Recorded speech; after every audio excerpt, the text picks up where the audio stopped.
there is a saying, right? It's like, youth is wasted on the young, right? Yeah, Because we get to be so wise when we're older and we can't do anything with that wisdom. yeah, But it's just through experience, and he has all that experience. So I looked at it from that standpoint of like, right, that's how I want to treat people. When I come into contact with people, I want to make sure that I'm listening to them, that I'm not judging them immediately. hmm Um, he doesn't get upset about anything really. So like yeah. just not really getting upset, just being like, well, this is a situation that's not worth getting upset about. Yeah. Welcome to My Movie Story. I'm your host, Brian McAleer. This is the podcast where we dive into the movies that have shaped us. Each episode, we sit down with a special guest to discuss their all-time favourite film, the movie that changed their life, and the one film they think everyone needs to see. Get ready as we journey through the cinematic worlds that make us who we are. This is My Movie Story. My guest this week is Wayne Gregoire. He lives in New Hampshire in the USA, and movies have been a way of life for him as long as he can remember. His mum owned a video store in the late 80s before Blockbuster came out, and through that he has watched hundreds, if not thousands of movies, and he loves all of them. Wayne recently ran a movie podcast of his own called Recasted, and you can check it out on Spotify. Well, welcome to My Movie Story, Wayne. It's great to have you here. How are you doing today? I'm doing great, and I'm excited to be on here. Talking movies is one of my favorite things in the world. Yeah, absolutely, absolutely. It's the thing we guys like us can probably talk about all day, every day, and if we could, we'd probably not get nothing else done. But a podcast is a good outlet for this, so absolutely. Tell us a bit about yourself, Wayne, and you're in the States, obviously, and whereabouts do you live, and what do you do? Yeah, so I live in New Hampshire, so on the east coast of the United States, one of the original 13 colonies. Actually, I think it might have been part of Maine when it was originally. I don't know if it was one of the original ones, Right. but the it's on the east coast. So anything, I'm probably an hour and a half, 2 hours from Boston. So if I really want to go see some history, I can drive down there. But I'm Nice. sure, as you know, if there's anything historical around you, we just take it for granted as background noise. Absolutely. Um, Mm, I drive down the highway, I see, Lexington and Concord is in mhm, Massachusetts, and mm. I think to myself as I drive past, I'm like, "That's where this country was born, and I should go check it out," and I never do. Yeah. So It's we never tour our own country, do we? Like, I should tell you right now, I've been to Boston twice, and I've done all the historic stuff. I walked through all the big university campuses there, probably went to areas I wasn't allowed to, and had some security guard ask me what I was doing there and stuff. And then I get people like from other countries come here and tell me of all the places they've visited, and I'm like, oh yeah, no, never been there, never been there. And it's like an hour away from where I live, but yeah, but I have been to Boston, absolutely loved it, did the whole historical thing, and at the time when I first visited it, it was sort of 2004, I think it was, and I walked into Harvard and discovered that the Natural History Museum was actually at the campus, and that was free, and that was really cool, and then accidentally walked past the Cheers bar, not the one in the main area, but the actual out exterior bar that they use. And then I walked downstairs, and they were just about to close up, unfortunately. But yeah, so it was a great city just to sort of walk around and explore, and really, really liked it there. Quite a few good movies, obviously, have been set and filmed in Boston as well. Yeah, yeah, so absolutely. very I was cool. actually gonna say you probably, you missed out on an opportunity because I'm not gonna lie, we're all dumb Americans, and so, like, if you were at Harvard where all the smart people are, you've got the accent, right? You could have just told them you were a professor and probably nobody would have questioned it. Oh, right, yeah, I didn't think, yeah, I'll do that next time, yeah. I'm sure I'll go back and visit again, yeah. Now we were chatting a little bit before, Wayne, and you were telling me growing up that your mum owned a video store, and this was sort of a place where you got to hang out and discover movies. So yeah, tell us a little bit about the video store days. Yeah, it was actually pretty crazy. So we moved to Maine, and my grandparents bought this, little corner store that sold bread and milk and things like that. And my mom, I don't know how she got the idea. Obviously, video stores existed at this time, but she got this Yeah. idea like, I'm gonna buy a couple of brand new VHSs, and I'm gonna put them on the center rack when you first walk in the store. And so she started off with, I want to say, like 8 movies. And I remember one of them was Short Circuit. That was one of the first movies, Ah, nice. and Yeah, she had that in the end. And then what happened is the movies started to rent really well, so she bought it, or she basically built a whole wall when you first walked in that was movies. But then that got too small, so she had to build a whole addition to the store that was a video store. right. um and so it was the only video store in the county pretty much. So if you wanted to rent a movie, you had to go to my mom's store to rent the movie. Right. And the Right. coolest part, she would do reservations. So like if you knew like, oh, Wayne's World comes out on October 19th, right? Like you would go in there and say, I want to reserve a copy for the 19th. Yep. And they'd write your name in there. And Yep. if you didn't pick it up on the 19th, you still had to pay for it. But it's like Ah. you were Right. reserving it. Yeah. Um, Yeah. I always got to see them a day or two before they came out because she would get them and bring Nice. them home. Early access. Yep. But yeah, Awesome. I grew up. I was kind of a nerdy kid, so I didn't have a ton of friends. And so my summers were like watching movie after movie after movie, some of them repeatedly. And then, of course, when I got into sports, sports movies became my thing: Right. basketball, baseball, hockey, soccer. I don't care if Yeah. it's about sports, I'll watch it. Yeah, and then one of your films we're going to talk about is a famous sports movie, but we'll come back to that.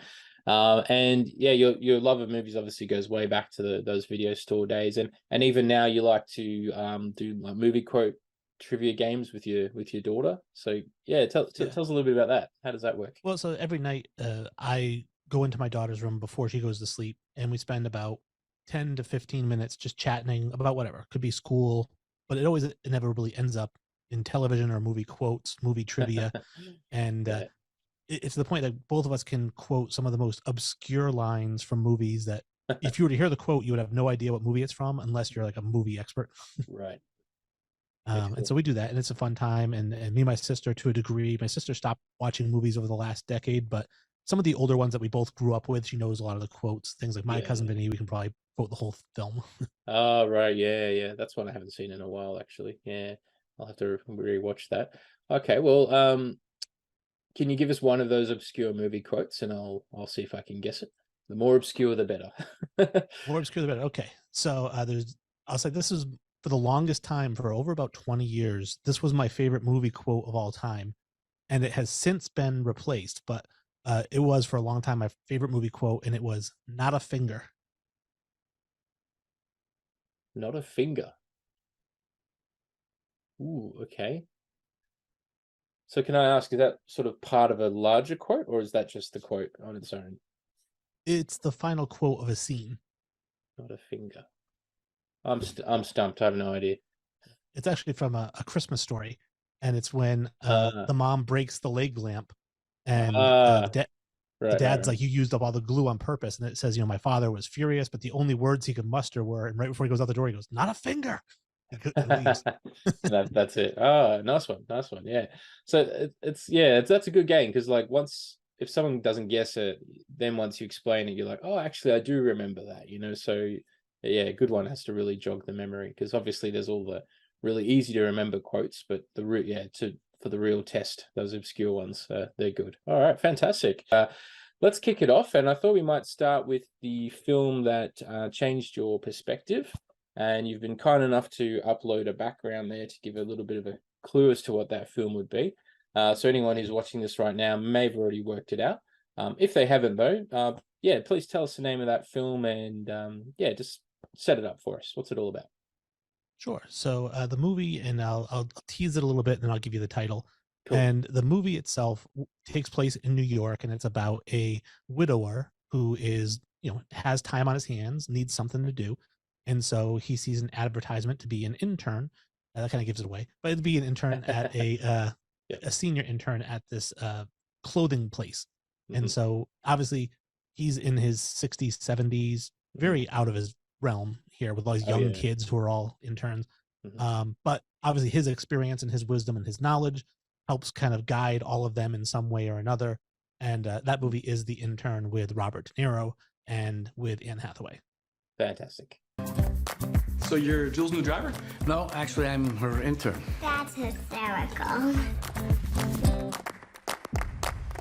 My intern sure keeps busy. Mr. Congeniality. Everybody loves him. You should dress to impress. Tuck in the shirt. Why doesn't anybody tuck anything in anymore? Oh, I'm asking you. I'm Fiona, the house masseuse. How's that been? Well, so oh boy. Here you go. You're not as old as I thought you were. And I watched it for the first time just yesterday in preparation for this interview, and I was aware of it when it came up, and I guess a lot of people might get it mixed up with the movie The Internship, where you've got Vince Vaughn and Owen Wilson go and work at Google, and that I think they're only a couple of years apart or something. But obviously, this is a very different film and a very different Robert De Niro. You know, he's really kind of playing like a character we haven't seen him play for a while. So, so maybe we could start there. So, tell us a little bit about Robert De Niro and what might people expect from him in this film, and how is it maybe different from the usual kind of characters that he plays? Yeah, the usual character I think you can expect from De Niro is, and excluding mafia type guys, Yeah, is De Niro is always kind of like a very serious person. You know, he's a very hardcore, almost like if you had a stern grandfather growing up, he was probably that yeah, guy when you think of Robert absolutely. De Niro. Yeah, And when you watch this film, he's warm and he's inviting and he's friendly. hmm, And I remember I mentioned to you when we were talking, prior to this, just kind of get to know each other a little bit. I'd asked you if you'd seen the movie Ted Lasso or the show Ted Lasso. And I know a lot of yep, people out there have. hmm, And what I said is that this has a very, very similar vibe. right, When you watch Ted Lasso, there's not a lot of negativity. yep, There's not a lot of, drama. I mean, there's a little bit that you need, but not a lot. sure, Um, yeah, but it's all about heart and just kindness and being kind to each other. And this movie is all about relationships, right? It's hmm, about friendships. It's about yeah, relationships with girlfriends and boyfriends, spouses, relationships between friends, yep, right? There's all the different relationships are tackled in this film and mm, tackled so beautifully. yeah, And Robert De Niro is just the guy that watching this film, I want to work there, and I'm just hanging on every word that he says because there's just so much absolutely. wisdom coming out of him.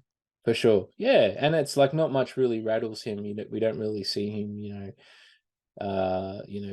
get serious like you said. He doesn't sort of do anything. He doesn't really do any wrong in this film. And I think Anne Hathaway even says to him in the film, "How come you do and say everything right?" And yeah, I guess that just comes with his wisdom and just shows you what a great actor he is, because like you forget you're watching an actor. It's just so effortless and seamless, his performance. And it's won't be one of his most iconic characters that we'll remember him for, but it was good to see him do something a little bit different. Yeah.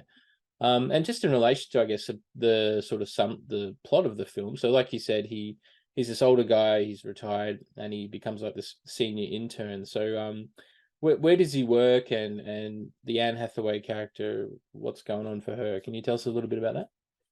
Yeah, she owns an online clothing business that she started herself, just saying, "Hey, I think that we should have this clothing business that makes it easy for women to shop online." Mm, So just a great entrepreneur that built this company from scratch, probably started in yeah, her garage, and absolutely. now she's Yeah. got 120 associates in this loft, and she's got warehouses, and she's Hmm. just growing rapidly, and she needs to find a CEO Yep. to run this company because it's getting so big, it's almost like getting too much for her. Right. And she's Yep. stretched in all these different directions. And I feel like where De Niro comes in, and she's obviously very spastic. She loses her time. She's always 20 minutes behind. She Yeah. gives him, Yeah. I think was it 3 minutes for their first meeting. She's like, "All right, you have 3 minutes, go." Exactly. Yeah. Yeah. Yeah. No time um, for anything. Yeah. but I think that's the beauty of it because I'm 44 years old. And I know, like, when I talk to people who are 20, 21, 22, I feel like Robert De Niro or Morgan Freeman giving them like this wonderful advice. Like, I learned Yeah. things that you think matter at 20, they don't matter at all. You don't realize it Absolutely till you not. get into your No. 40s. Yeah. And Yeah. so I think he gets to come in there and kind of show her, like, hey, this is how you can do things and not be stressed out. Mhm, You can treat people a certain way. mhm, And I think that she just loves the old school mentality of him. And mhm. we come to find out later in the film that he grew up for 20 years working in that same building selling phone Yeah, that books. was an interesting little twist. Yeah. Yeah. When I saw that part, I was wondering if maybe he even targeted that internship specifically because it was the old building he worked in, or was it just a coincidence? Like, yeah, yeah, that was an interesting one. Yeah, absolutely. And I'm keen to hear your thoughts, like the opening scene, where it's Robert De Niro sort of just narrating his life and all that. I thought that was really good, and the music in the film too. The score is lovely, like really nice music. It complements what's going on and everything. So, um, yeah, just your thoughts and comments on that opening monologue where we meet him and he's talking about life and what leads him to do this internship. Yeah, what were your thoughts on that? I thought it was absolutely brilliant. I mean, Mm. just sucks you in right away. Yep. Grabs you by the heartstrings. He's talking about how he lost his wife. He talks about just trying to find things to do. His friends who are now all older and they're passing away, and he's going to all these funerals. Mm-hmm. And just where he ends it saying, you know what? He goes, I work really hard. I had to call my nephew to ask him what a USB port was. Yeah. He goes, well, he goes, but I'll get it. You'll see. And Yeah, and there's absolutely. so many little one-liners that he says throughout the film.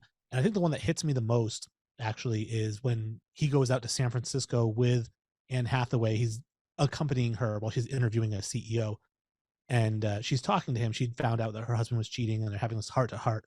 Yeah. And she says to him, she says, how long were you married? And he says, not long enough. Mm. I Yeah, thought that was just such a great line. absolutely. Yeah. And then she sort of falls asleep, and that movie comes on that reminds him of his wife, and he starts to tear up, and we finally sort of see the emotions come out, because up until then he's been just sort of keeping it together to be strong for her and for all the other young adults who work at this company. And and then we see him sort of shed those layers, and then when he discovers her Anne Hathaway's husband is cheating, you get that sort of Robert De Niro look when he comes into the house. He's just like, I know what you've But done. And he well, just but even that, he just gives you that look, and you're in trouble. well, and even that wisdom to know, like, it's not my place to say anything about this, Hmm.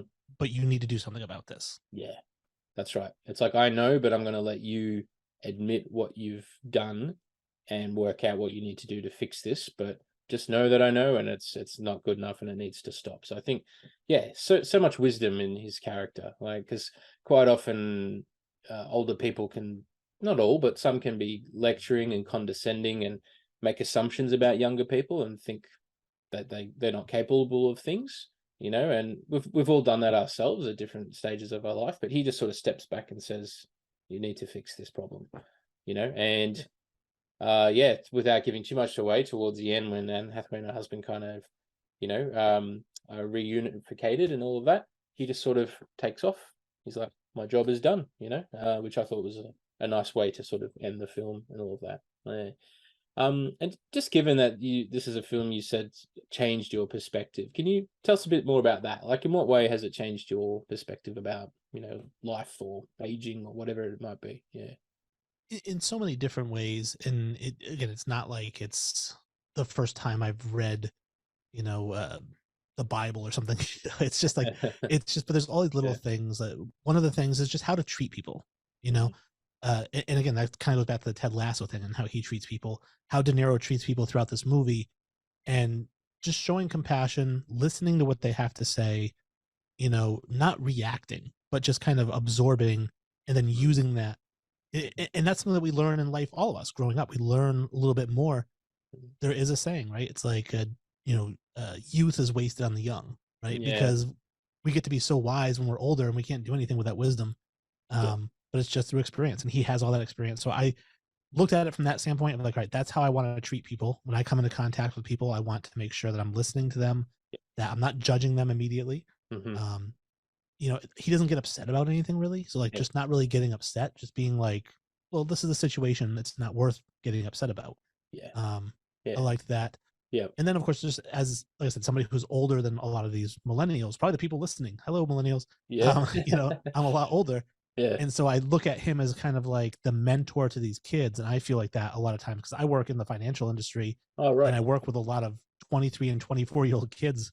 And I Yeah. call them kids, but like, Yep. Yep. you listen to them talk and you're like, they just don't know anything. Like they need my wisdom.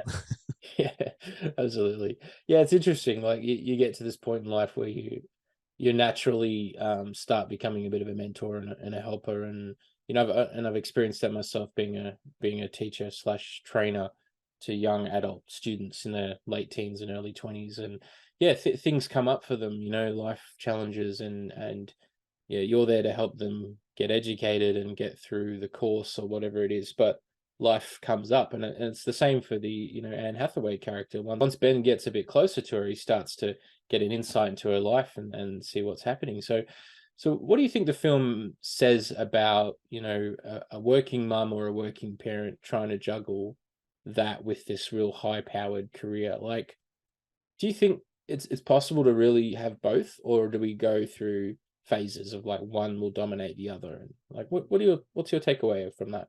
Yeah. I mean, I think that from my own standpoint, I think it's perfectly fine. Whatever situation works for you and your significant other and your family, do that. Like, don't let somebody else tell you what you should be doing because of X, Y, or Z. Yeah. What I think that this movie does a really great job of is, one, they don't make the husband look inferior by being a stay-at-home dad. No. Like, that's his role. She's the boss, and you're never made to feel like it's a joke or anything. It's very like, this is our dynamic. This is how it works. Yeah, it was done well. And although you do see when Ben takes the girl to play with other girls and whatnot, there is a little snarkiness from some of the stay-at-home moms about Jules being a working mom. Yeah. But I think that is true in real life, that jealousy or that, snarkiness does exist. But like I said, I don't feel like the movie took that tone. I think it just showed it to us to let us know that it's there. Yeah, absolutely. Yeah, it kind of hinted at a few things, and like the misunderstandings between generations, like when he first starts working there and everyone's just kind of like, oh, you're an intern, like, you're old. How old are you? Can you hear me? Like, they make all these assumptions about him, but he just keeps his cool. He's just like, it's all good, because he knows, like, once they see him in action and once he gets going, he's gonna have an impact on everybody. And he does. He has an impact on pretty much everyone in the whole business, which is quite amazing. And yeah, it was really cool to see just Robert De Niro playing a different character, and Anne Hathaway was great. She's quite a versatile actress herself, and I thought they had really good chemistry as well, which was good. If they didn't have that chemistry, I don't think the film would have worked. I don't think it would have had the same impact. Yeah. And I think that they did that great job of having him immediately kind of be a protective mentor to her. Yeah. And her, even though her personality when we first meet her is inclined to not accept that type of role in her life, even she has Ben replaced. If we remember early in the film, she says, hey, I want Ben off of here. That's right. Yeah. And then eventually she realizes, like, I need him back because he was like my rock. Like, so she goes and gets him back. That's right. Yeah, she kind of drops her guard and she's like, actually, this he's helping me not just run the business, but helping me process everything that's going on. And really, that was the strength of the film, is that he'd worked for so long, he'd come through life, he'd lost his wife, he was a widower, but he still wanted to give something back, and I think it goes to show that no matter how old someone gets, they're never obsolete, they're never useless, and I think he set a good example for how, like, once you get to a certain age, it's not like, oh, I'm done, I'm too old for this, I can't really contribute anything. It's like, no, whatever age or stage you're at life, you can always contribute something. And you're going to get that backlash. Like, at first, people are like, aren't you too old for this? Or why are you doing this? Because they just don't understand. But, actions speak louder than words, right? Like, once he got going, they're like, oh, where's this guy been all our life, So it was good. It was a really positive message to the film. Yeah. The other really great message I liked, especially as it relates to Robert De Niro, and she says this, when I say she, Anne Hathaway, Jules, says they're out drinking, and she says, man, she goes, Jack's a real man, like Harrison Ford and Jack Nicholson, right? Yeah. And she's right. Like De Niro is that kind of man's man guy. Absolutely.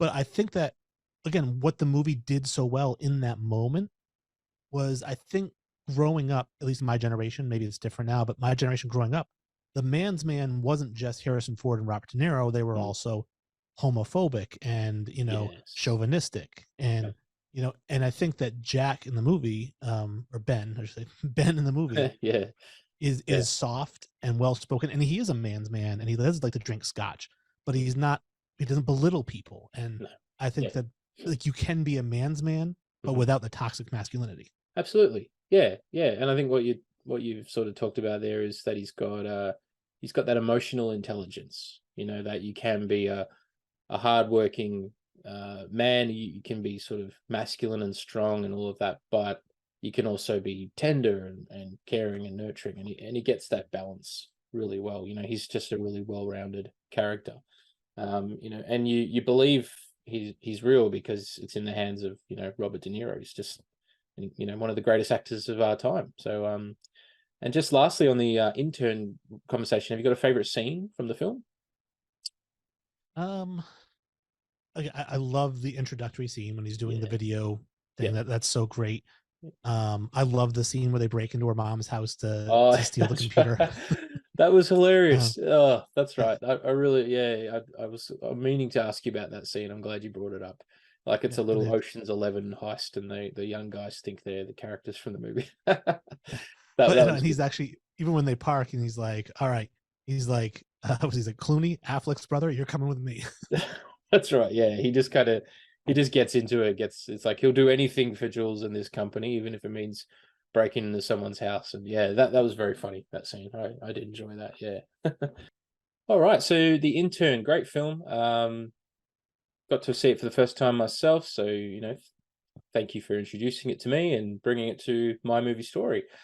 Now, your next film is your all-time favorite, and you've kindly changed your background again. So obviously it's a baseball film. People can look closely. They might even guess which film it is. I can see a New York Yankees top there. I'm not a big, baseball follower, so if I did know what film this was, I'd have no clue who the guy is from the other team. But but I'll let you tell us what is this film? Why is it your favorite? What's it all about?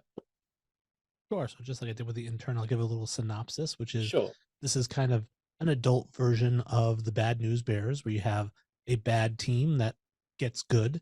Yep. There is background drama, which is the owner wanting the team to lose. Again, very much like Ted Lasso, Right. but Well, there wanting you the go. team to Yeah. lose. Bit of a theme And there. she puts together this team that's a bunch of ragtag guys that have never really amounted to anything, young players who've never played in the league before, old players who should be retiring, and they just kind of somehow gel and come together and make a run and try to win the whole pennant. Right. And that is Major League. Major League. Tom Berenger. Zipper on your skirt stuck. Use your imagination.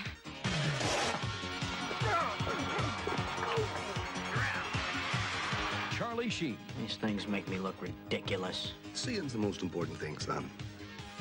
I don't think it's that important. Corbin Burnson. And Bob Uecker. Haywood swings and crushes one towards South America. Major League. That ball wouldn't have been out of a lot of parks. Name one. Yellowstone.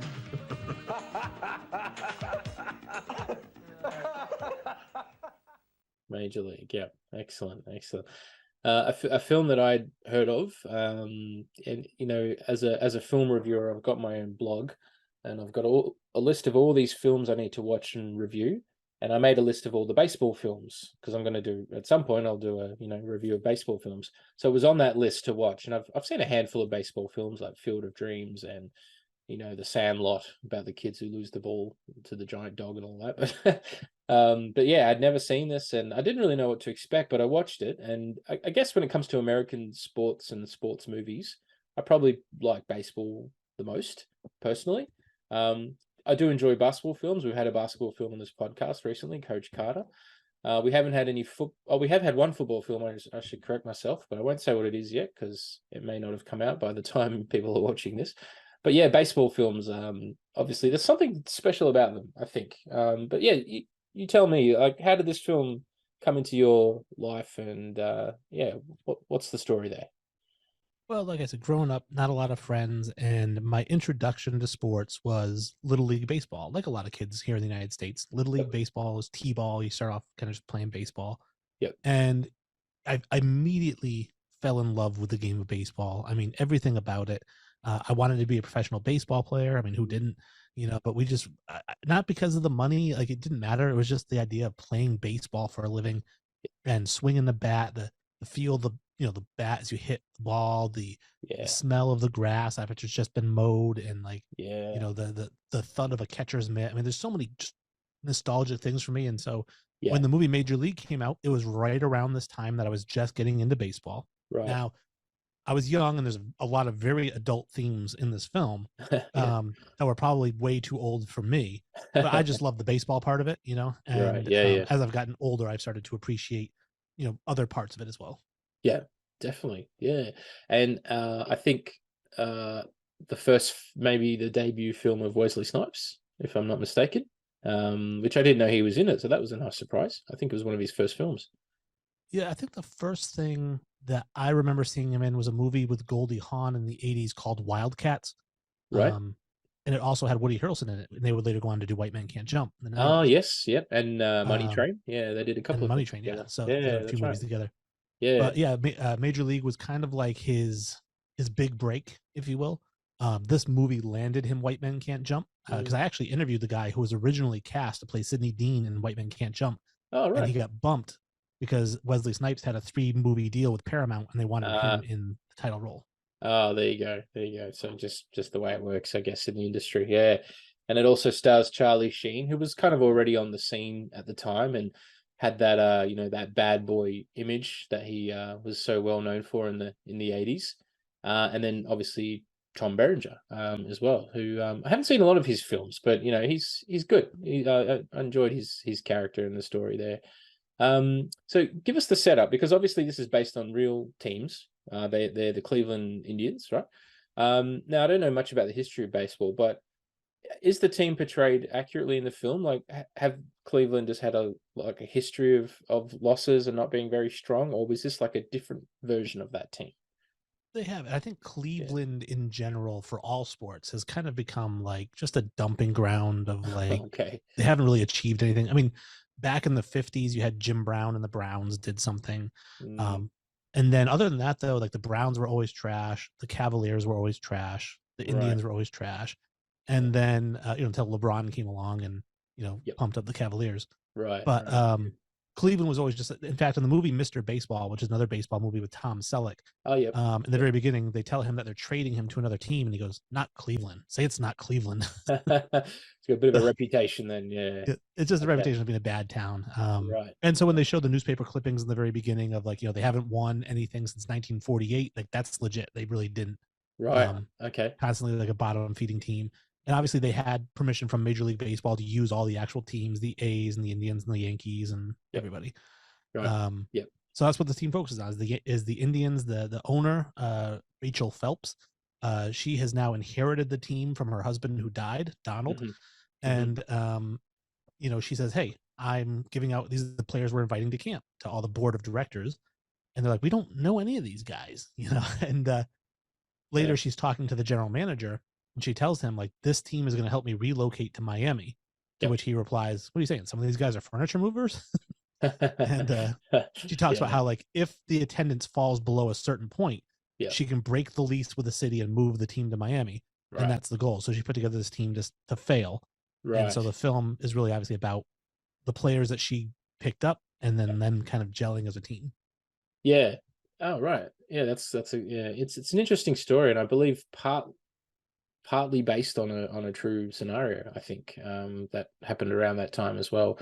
And yeah, like obviously the whole Cleveland team and sports scene, it's not like it's the butt of a joke in the film. Like you said, it was this sort of I guess the team that got the last of the draft picks and that sort of thing. But, they rise up and, become sort of champions in the end. But yeah, I guess the three sort of main characters, you've got Tom Berenger's character, you've got the Charlie Sheen character, Wildman, and then the guy who was on LA Law, Corbin Benson. Was that his name? Yep. Yeah. So you've got these kind of three guys who are sort of at the center of the team, and to the side of that, you've got the Wesley Snipes character. So tell us a little bit about these three guys, what's going on, and because obviously what happens for them is integral to the success of the team, isn't it? It is. And again, I think when you watch the film, you'll recognize a lot of people in the locker room. You've got Pedro Serrano, who's the All-State guy. You've got, the old pitcher, Eddie Harris. He's in the movie Rudy. He's like the coach at the end. Yes. He's in The Last Boy Scout. He's in a lot of movies. Yep. Yeah. But so there's a lot of people. But yeah, basically you've got Roger Dorn is the veteran, which is Corbin Burnson's character. Yep. I actually have a Roger Dorn jersey. I should have worn it for this. Yep. But he's such an asshole. I mean, I don't know if I can say that in the show, but he's such a jerk in the film. And he's a prima donna. In fact, when they introduce him, the manager says to the general manager, he goes, I thought you didn't have any high priced talent. And the GM says, well, forget about Dorn because he's only high priced. So he's Just not high talented. priced, yeah. Not much talent there. No, I Yeah, think he got used to the high life too much and dropped his game a bit, didn't he? Yeah. and what the film really focuses on is the Tom Berenger character, who's Jake Taylor, Wesley Snipes, which is Willie Mays Hayes, and Charlie Sheen, who is Rick Vaughn, aka Wild Thing. Yep. And the three of them, because they're the three most unlikely guys to make the team in the beginning. You know, Dorn's going to make the team. He's the veteran. He's got a big contract. Yep. But those three, it's like Jake might get cut because his knees are shot. He can't really play like he used to. He used to be an all-star in Boston. And then you've got Charlie Sheen, who was getting out of prison to go try out for the team. That's Can't right, throw a strike to save his life. No. But he throws hard. And then Yeah. you got Willie Mays Hayes, who wasn't even invited to camp, so they actually escort him out in the very beginning. That's right. That was funny. They just lift the bed up and carry him out. Yeah.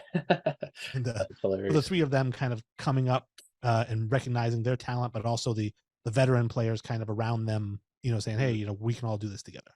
Yep. Yeah, definitely. And they all kind of, I guess it's really Dawn and Wild Thing, Charlie Sheen's character, who butt heads a lot at the start. And then obviously they, you know, a certain woman comes between the two of them. But it was interesting though, that without giving too much away, when that happened, that was sort of the motivation for Dawn, Corbin Benson's character, to finally start playing properly. Because he's like, oh, actually, you know, I've got the fame and the money and the attention and all that, but you know, I'm going to lose my wife here and my respect because some guy's fooling around with my wife. And then he actually, at the end, he actually plays really well. And we see them all step up. And there was that one other character I forgot to mention who I loved, was, I forget his name, but he was into the voodoo. Pedro Serrano. Yeah, he was fantastic, wasn't he? Like his little subplot, how he had the locker with all the like black magic stuff in it, that was great. And even he sort of ditched his superstition towards the end. He's like, all right, I'm just going to do it myself. And then they all kind of step up and, you know, start to play the game and all of that. Yeah. So aside from the baseball, obviously, what are some of the other subplots in the film, or which ones do you like? What other aspects of the film do you like? Yeah, I mean, there's a little bit of everything. Obviously, Rick Vaughn's story is more of like kind of just a young, talented person recognizing that talent and achieving it.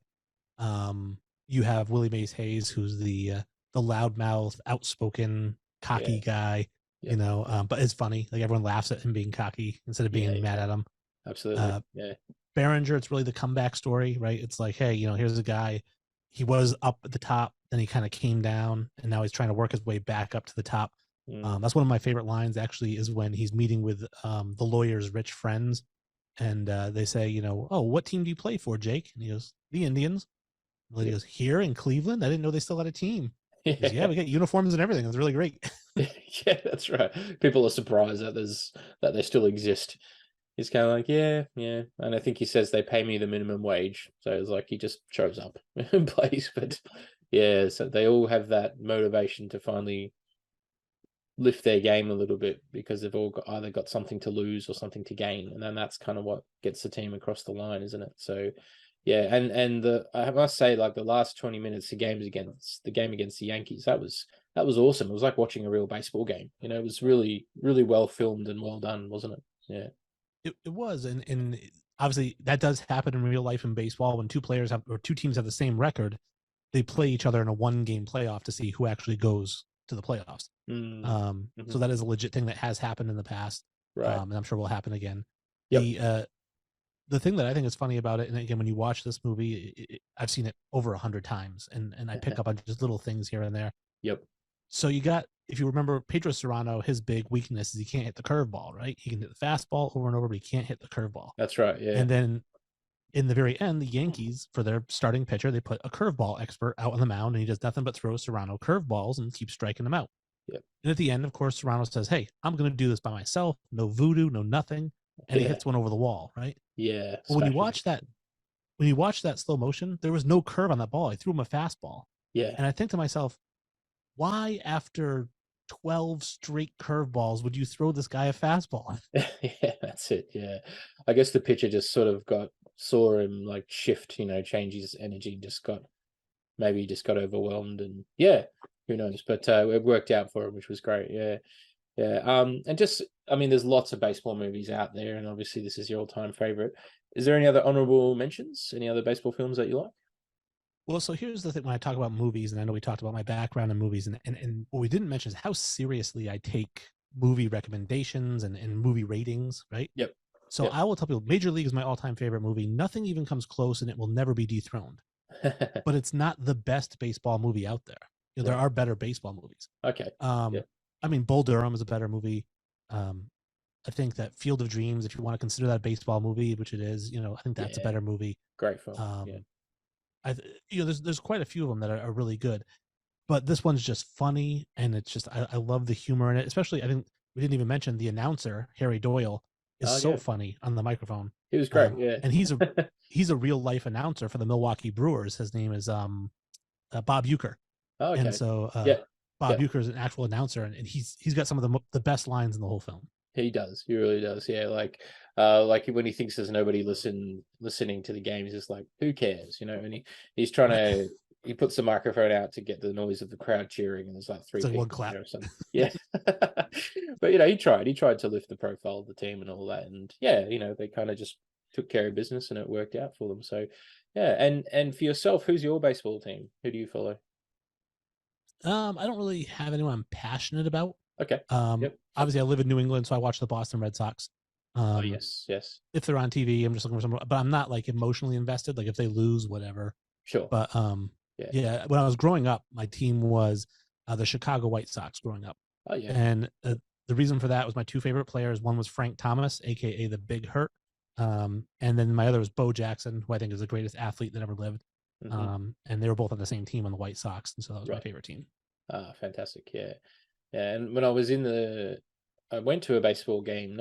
I was going to try to go to one in New York, a Yankees game. And I was there with my friend, and it was pouring with rain for 2 days straight.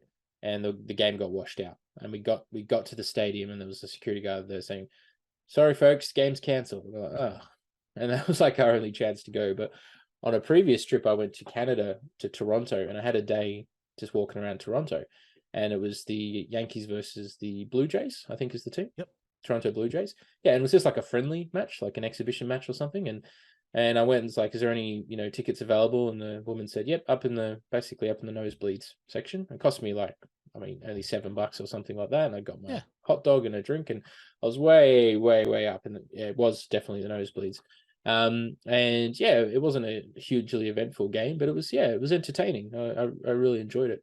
And on that same day in Toronto, there was also a blackout. So the game almost got delayed. So I haven't had much luck with baseball games, but go to watch them. But I did manage to go and see that one. So that was cool. I really enjoyed that. Yeah. And do you have a favorite scene from Major League, or a favorite moment? Oh, I mean, I love the whole movie. There's so many great scenes, Yeah. And it really depends on what kind of mood I'm in. Right, is what I like. Like I said, Harry Doyle, the announcer, has so many great lines. I think one of them is when he's announcing the game, and he goes, "For the Indians, we've got one run on, let's say, one hit. That's all. We got one goddamn hit." Yep. His guy says, "Hey, you can't say goddamn on the air." He goes, "Don't worry, nobody's listening anyway." Yeah, that's right. That was good. And then, of course, 10 people listening. Just the classic. If you've seen the movie, I mean, I get goosebumps still when Brown's in the dugout. Just forget the curveball, Ricky. Give him the heater. That's right. Yeah, that coach was very, very gruff, wasn't he? He was like, it was a great coach. He almost kind of looked like he was just taking the piss out of it all, really. But he was great. It was great. Yeah, and the team, they seemed like a real team, and there was good chemistry, I thought. And there's a couple of sequels as well. So I believe only the second one has the original cast in it. Is that right?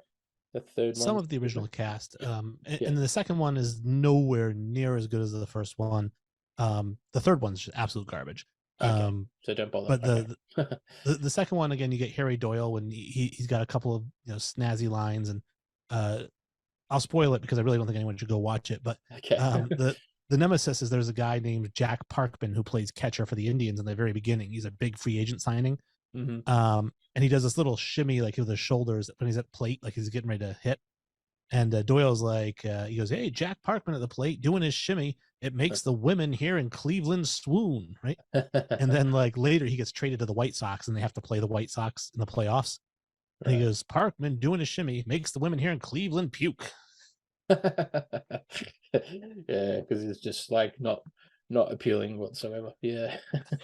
Sounds good. Yeah. Well, look, I'll take your recommendation. If it's not a must watch, then I'll just stick with the first one, because there's a lot of movies out there to get through, and sometimes the lesser worthy sequels, we just don't have the time for them. But yeah, Major League, another film I got to watch for the first time, and I guess if you're not a baseball fan, there's still something in it for general audiences. They'll recognize obviously famous actors. They'll know, like Charlie Sheen and Wesley Snipes back in the early days, and I guess it's a good education on baseball, because it's, I guess, in terms of, it's got real players in there. It's set, it's very sort of true to, things that happen in the league and all of that. Obviously a little bit exaggerated for the film, but overall it's a pretty solid baseball film. So I thought as well. So yeah, good choice. Fantastic.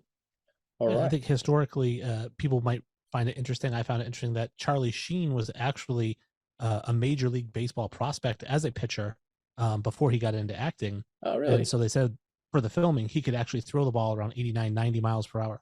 Wow, didn't know that. Yeah, because he was really good in the film. Like you could tell he'd either done a lot of training or just had that natural talent. So I had no idea. That's really interesting. Yeah, fantastic. All right, well, we're now on to your last film, Wayne, and this is the film you think everyone should see. The diehard fans of this film who are watching this video and can see the background have probably figured out what film we're going to talk about. For anyone who can't see this or is listening to this, this is a much loved film for most people. It's a classic in every way. It has been mentioned a few times on this podcast, but has never actually been a film that we've discussed. So now it has worked its way into my movie story, and I'm going to let Wayne tell us what movie this is and set it up. Yeah, for sure. So this is a film written by Stephen King, but hold your horses, not a horror movie. No. But this movie does take place in a prison, not Green Mile. No. And this We've had the Green Mile already. Yep. Right. This movie is a movie about a gentleman who is wrongly convicted of murder. He goes to prison, and we get to kind of see the trials and tribulations of prison, whether it's being raped, being beaten up, corruption at the top, and all about hope and just holding on to that light, never letting that light fade. We do get to see what happens to people in prison when that light does fade, and that's prison is all they know, and he kind of holds on to that light. Yeah. His name is Andy Dufresne. His best friend's name is Red, and this movie is Shawshank Redemption.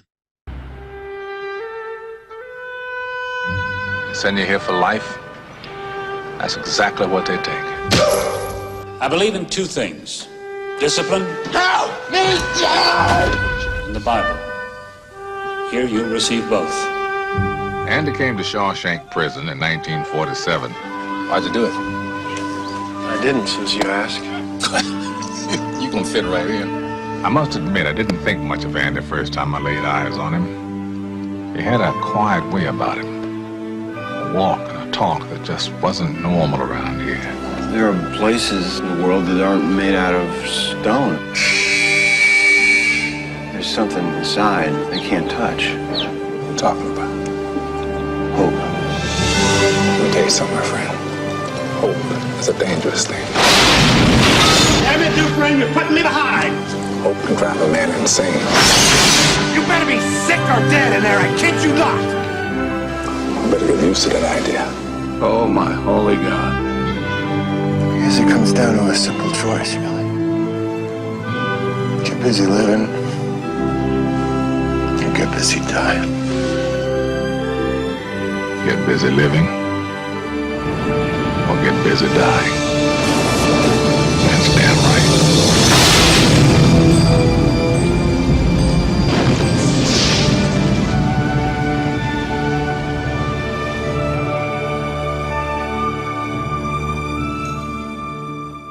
Fantastic. Yeah, such a brilliant film, and really glad that we've finally got it here on the podcast, and we're going to try our best to talk about as much of it as we can in the time that we have. But if we go over, people I'm sure will forgive us, because this is Shawshank we're talking about here. This is not a film you just quickly, tiptoe around. It holds a very special place in a lot of people's lives and hearts. And everyone has a connection to Shawshank in some way. And I think we can all probably remember how and when we first saw it and what it means to us. So take me back, Wayne. How did Shawshank come into your life? Can you recall the first time you saw it? I can, and it's actually going to be a really funny story, and I put it in my bio. And what it is my family and I, when we were 13, I was 13 years old. We took a Caribbean cruise as a family. And it was the first time I was ever introduced to palm trees. I'd never seen them in person before. I've lived in the Northeast my whole life. Right. I was immediately smitten, and I said, I have to live somewhere with palm trees. And then the second thing was that I wasn't an adult. I was 13. So all the stuff that goes on a cruise ship is about partying, dancing, drinking, adult things. Of course. And so for me, I mean, there were stupid things you could do, like little kids night and like game night. And I was like, I don't want to do all that stuff. Yeah. So I spent hours and hours and hours in our cabin watching the movie The Shawshank Redemption about 8 times, just loving the film. And I loved it all through growing up. I owned it on VHS. I owned it on DVD. It's just a movie I had to own. And obviously there's a reason that it's #1 in the IMDb rankings, #1 in Rotten Tomatoes. It is the top rated movie for most people of all time. Absolutely. Wow. So you discovered it on a cruise ship. That's really interesting, because miles away from the cold grey prison in Maine, where it's set. But yeah, and a little, I guess, indicator to any parents thinking of taking kids on a cruise ship. There's a certain age where it works well for them, and a certain age where they're going to be bored. So choose your time wisely. That's all I'm going to say. And I'm sure Wayne can probably confirm that. But yeah, cruise ships aside, we can all remember how this film came into our lives, and it just gets to you like straight away. And my introduction to it was in high school. I studied media as a subject from years 9 to 12 every year. Obviously, I'm a movie guy. It was my best subject. And we studied it. We talked about it. I wrote one of my final exams on the film. I've written various reviews about it. I've spoken about it on other podcasts.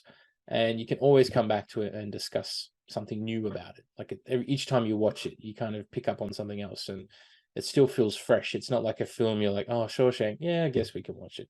It's like if it's on TV, I stop what I'm doing and I watch Shawshank. Like, I'll be cooking dinner. I'll be like, oh, sorry, we're getting takeaway, Let's watch the Shawshank Redemption. Yeah.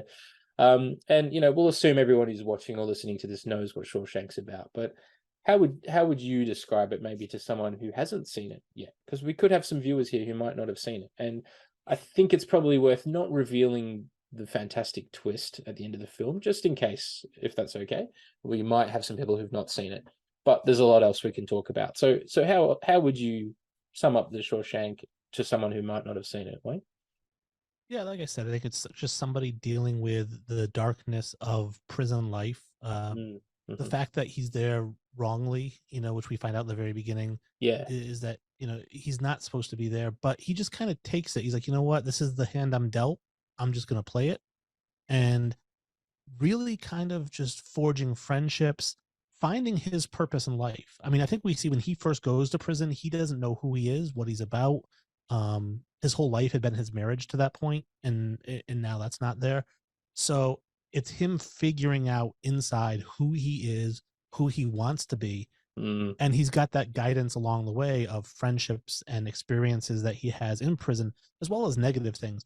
But really what I would say is the glue that holds this movie together is Morgan Freeman's narration. Oh, yeah. Because I do think that obviously everyone now knows Morgan Freeman. He's the voice. He's the narrator of everything, right? But before this movie, Morgan Freeman was, Mr. Clark from Lean on Me. Mr. Sam's, right? He had that really intense. That's right. Yeah. And in this movie, he takes on a softer persona, and he's got just that smooth, velvety voice. Everything he's describing, you can feel it, you can smell it, you can see it. That's right. He could narrate someone really making a sandwich, and it would still sound amazing, Oh, it's great. So his whole narration, I think, really brings the whole film together. It does.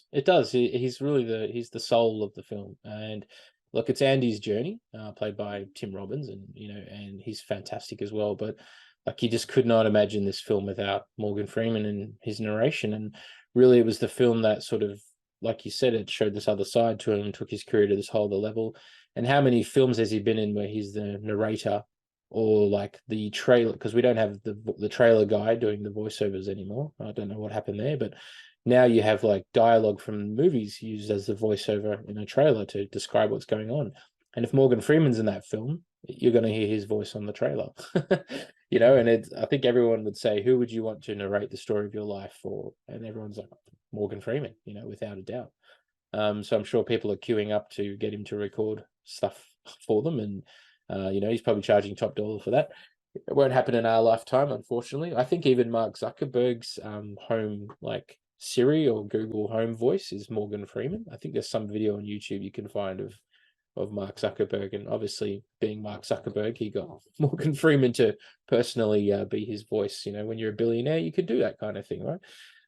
But yeah, just coming back to Morgan Freeman and just the friendship between them is such a crucial part of the film. And so tell us a little bit about, I guess, what do we see Andy do to try and get through life in prison? Like, what are some of the little projects he has, and without sort of giving away what it's all building towards at the end, but what does he do in prison? How is he spending his time, and what's kind of the impact that he has?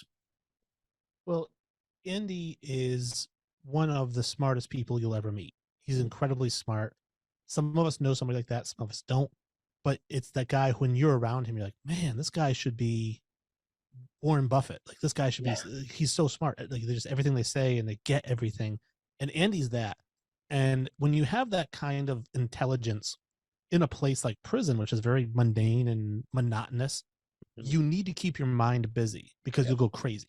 Yeah. And so there's certain things, like Andy starts off right in the very beginning. He wants a rock hammer so that he can polish rocks and make a chess set. That's kind of something to take up time.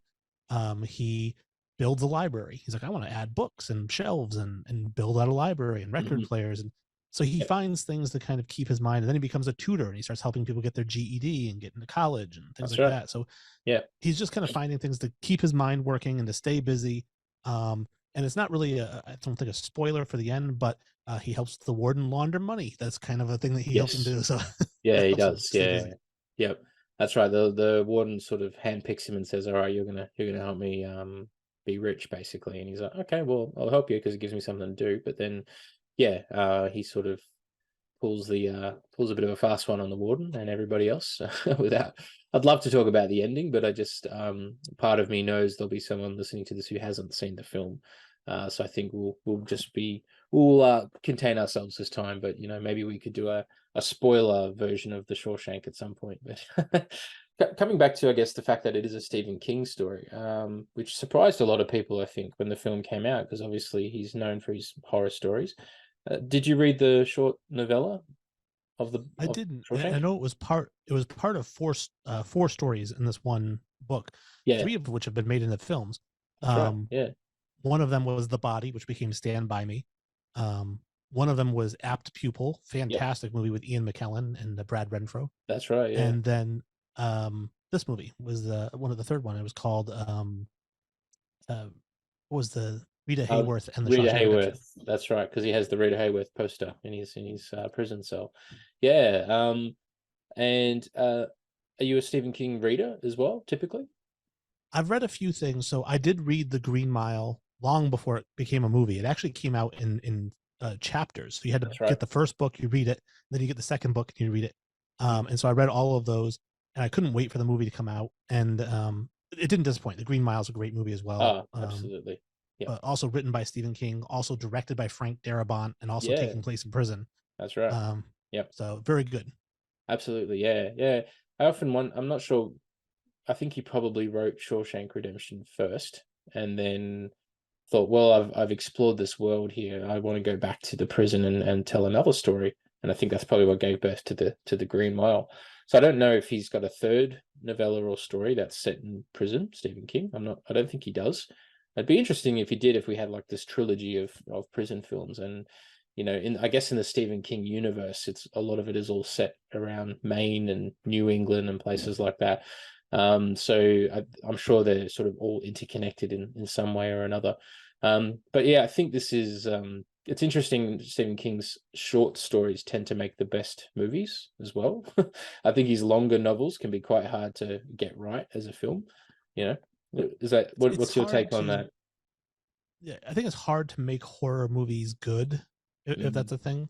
And obviously, he specializes in horror because horror is predicated on jump scares, Mhm. and it's hard to, when you're reading the book It, or you're reading the book The Shining, you know, Yeah. or even Needful Things. I love the book Needful Things growing up.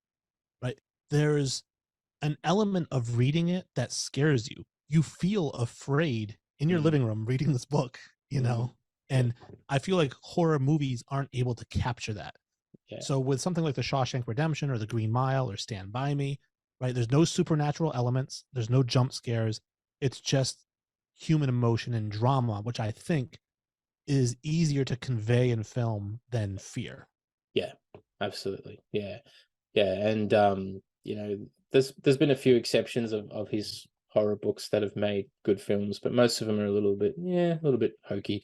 But they're fun, you know, and I think over the years people have gotten better at adapting his novels. They've learned from the previous, you know, adaptations, which haven't always been very strong.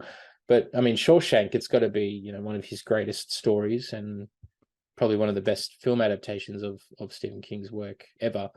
And yeah, it just showed this whole other side to his writing, which people didn't expect, which is great. And then coming back to the central theme of the film, which we can talk about, which is really about hope.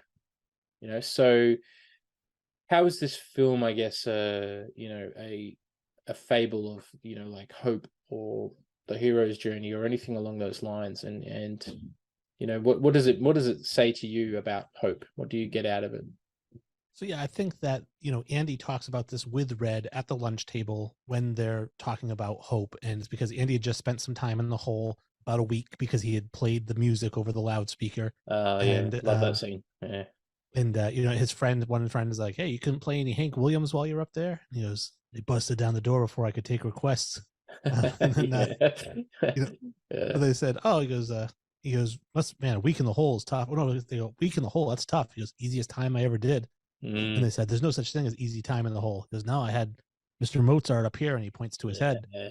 And he's telling Red, he goes, "You know, it's hope." And Red tells him, like, "Listen, hope's a dangerous thing, and you better let go of that." And he says, "Here, hope is the most important thing. It's all we have." Yeah. You know, and you really think about that when you think about Andy's journey and you think about how he got there in the first place and everything he's had to endure, all the abuses he's had to endure and the friends that he's lost and everything. And for him to be behind these prison walls and to still have not done what we think he's going to do at the end, you know what I mean? It's like he would have done that 5 years in if he didn't have hope, you Yeah. know? And I That's think that the hope is what carried him through all those years. Absolutely. Yeah. And 20 years, I mean, like, God, the patience and the resilience of that character was just incredible. And yeah, and it's a really key scene you just mentioned there where they're sitting, you know, they're sitting at the cafeteria table or the eating area. And then you see that side of Red turn where he's like, "Don't talk to me about hope." You know, like, I'm in prison. I've accepted that. I've made peace with that. There's no place for hope here.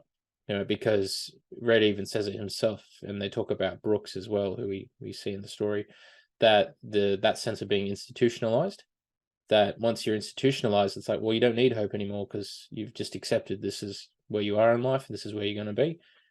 But, you know, when he does come out, he sort of discovers that secret message from Andy, and he's like, well, hang on, maybe there is a place for hope. And then he follows the clues, and he, you know, to where he needs to go, and it's just it's got to be just one of the best endings of a movie ever, you know.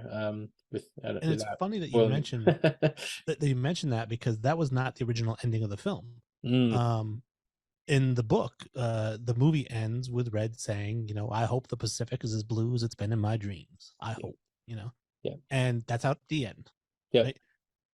And they said that test audiences came out so furious at the ending of the film because of the fact that this movie really drags you through some crap, literally and figuratively. It really drags you through it. It does. And to give you that ending, you know what I mean? They had to, I mean, they brought the actors back and they shot the ending that we know. Yes, and it's perfect, and it it's is. like you needed it. Absolutely. It's just like the perfect ending to the film. And the music as well, there was just so much talent involved in this film. You had the story of Stephen King, you had Frank Darabont, who was early in his career, but like what a director, and he's only directed a handful of films, but they're always really special.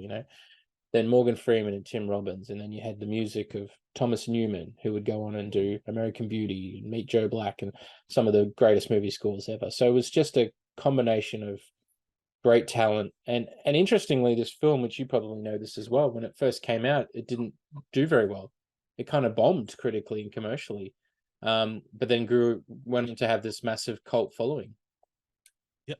Yeah. Once it hit the DVD/VHS shelves, it was one of the most rented movies out there. Like everyone was, and it happens to some movies, and this was one of them that, I mean, it didn't get nominated for any Oscars or anything. It didn't get nominated for anything. It kind of flew under the radar. It wasn't made with a lot of money. And plus, again, you're attaching Stephen King's name to a drama rather than a horror. People are like, I want to go see a Stephen King drama for. Yeah, that's right. That's right. He was known for horror at that time, but then later in life, when people watched it, and they're like, "Wow, like, have you seen Shawshank?" I did a podcast for it a couple of years ago, and one of the people who was on the podcast hadn't seen it before. They'd only just watched it a couple of days before then. It's amazing I love seeing and hearing people's reactions when they've told you they've just watched it for the first time, and they're just like, wow, like, what a movie.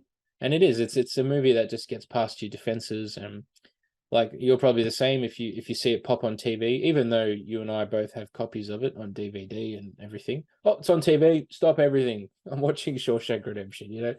It's just like nothing else matters at that time. You just have to. And if you've seen it, it doesn't matter what point in the film it is, you can jump in and be like, oh yeah, because the story just flows so perfectly, Tommy just got there, I'm in. Let's watch it from where Tommy got in. Absolutely, yeah, absolutely. Or at the end, once they discover what's happened, the big twist reveal is some of the best movie making ever, I think. And you're just sitting there going like, oh, yes, so good that he finally, the plan just all comes together. And then Red's narration sort of piecing together all the little things that Andy'd been doing for 20 years, and you're like, like his grand plan. It's just so satisfying, such a satisfying ending. Yeah. And I will use the one disclaimer or caveat that I would say, because I do think Shawshank is the perfect movie. It's fantastic. It deserves the 5 out of 5. It deserves a 10 out of 10 that it gets. It is more of a guy movie than a girl movie. Oh, for sure. Yeah. And I only say that because there's certain movies, like my wife doesn't like Shawshank at all, like won't watch it. Mm-hmm. And I don't think that's because she has bad taste in movies, although she's not really a movie person. Sure. But it's like, I watch Field of Dreams. If you're a guy and you watch Field of Dreams, you cry. That's it. There's no, we all have that connection with our dads, and it just hits us. Yeah. This movie, because we all have that one guy friend who's like our brother, and that's what Red is to Andy. It's like his brother. Yeah. And so we feel that as guys. I don't think women make that connection with the two characters like we do. No, definitely. That is an aspect of the film, obviously. Yeah. And there's only 2 women in the whole film. Like you see his wife at the start, and then the woman at the bank towards the end. Other than that, it's a completely male cast, isn't it? Because obviously, this was prison in the 40s, 50s, 60s. No women working there.